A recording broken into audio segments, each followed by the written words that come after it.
Hello, my name is Sunny, and I'm a psych major, soci minor at CU. So to end up here, I've come a long way. I grew up in a tiny town in Texas for the majority of my life.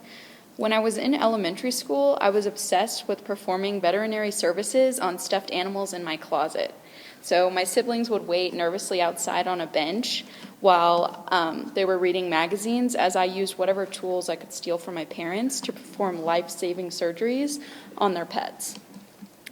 I loved doing this so much that I was convinced that I wanted to become a veterinarian when I grew up. This dream quickly fizzled out, however, once I discovered that when you operate on real animals, what's inside is not soft white stuffing, but a lot of blood and scary-looking things that made me feel lightheaded. I later realized that I really liked listening to different people talk about their friendships and their relationships, and I was curious about the different ways humans behaved. I wondered if there were any answers to questions like, why do some people like sports so much that they are willing to paint their bodies and faces in their team's colors? I soon realized that the field of psychology addressed these types of questions. I also learned that psychology was used to help people, so I soon became determined that psychology was what I wanted to pursue. I applied to CU as a psych major, and I decided to move here all the way from Texas because I wanted something new. I wanted to take a risk and step away from my life in Texas. While I was excited, it was a very stressful time for me because I did not know anybody here, and I had no family anywhere close to Colorado. I was also very stressed about the financial burden I was putting on my family for going to this school as an out-of-state student.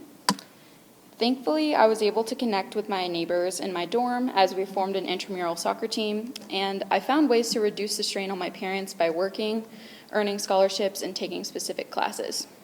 Also a lot of student loans, but we're not going to think about that right now. When I started this academic school year, I wanted to start out fresh and try to make the most of my senior year. So I sought out jobs on campus, and I discovered the Change Collective program. The program description emphasized personal and professional development, which I felt like I really needed to work on, and I also thought it would be a great opportunity to meet and work with other students who cared about academics and sustainability. In my museum experience, I have discovered how important the educational side of psychology is to me, and how it so closely aligns with my personal values of growth, curiosity, and being a change maker. By applying what I've learned through the Change Collective experiences and my other experiences, I was recently accepted into Teach for America, where I will teach math in a high-need school district in Tennessee. So I will once again be moving to a place where I don't know anybody. However, I will say that taking the risk and moving here made me a more developed person, so I'm looking forward to how that new endeavor might accelerate my growth. For now, I plan on pursuing the education route, and I hope to use my skills and knowledge to help increase opportunities for those who are marginalized. While it is not the brave work of healing stuffed animals in a closet, I hope I will be able to make a significant impact. This semester, in a Change Collective reflection activity, as you've heard about, we were encouraged to think about our own definitions of success. This was an interesting idea to me because I had never really come up with a specific definition of success for myself. Throughout my life, I've mainly used other people's definitions of success. When I was little, I thought success meant being wealthy enough to buy all of the Gushers candy that you wanted. And then later, I thought that success meant having a perfect GPA while playing guitar, being able to bench press 300 pounds, having 5 different jobs and internships, and meditating for an hour and a half while writing a novel as well. As you can probably assume, I didn't ever really feel successful.